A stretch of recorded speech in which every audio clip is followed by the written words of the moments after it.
After the fourth busiest hurricane season on record last year, forecasters are even more confident in more storms for 2024.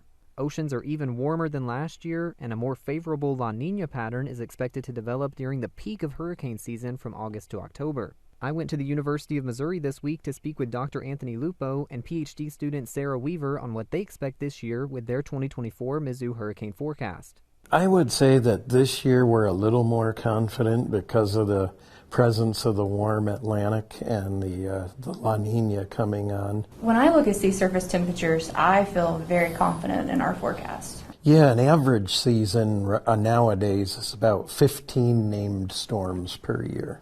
And this year, again, as Sarah said, we're forecasting 26.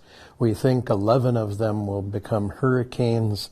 5 of them will become major hurricanes. This above-average forecast for the season is particularly influenced by the off-the-charts ocean temperatures that have continued to warm since last year's active season. This warming has been observed in the main development region in the central Atlantic, where sea surface temperatures as of May 11th are as warm as they should be at the start of August. Dr. Lupo says this is always one of the central parts of their forecast. The warm water, of course, is going to add the fuel for the fire for a hurricane. When we look at the Atlantic, the trend is definitely up in the last 40 years.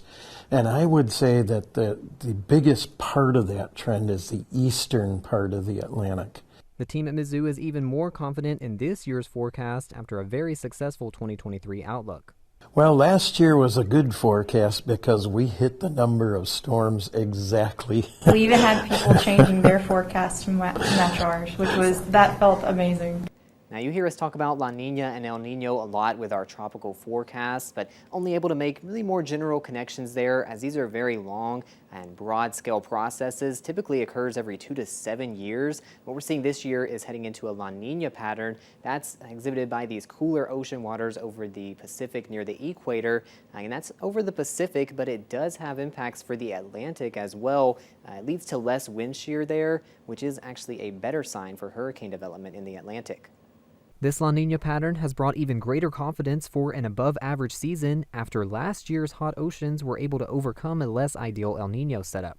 Even for an El Nino year, 2023 was the fourth busiest Atlantic season on record with 20 storms. That's compared to a typical year that sees about 14 named storms.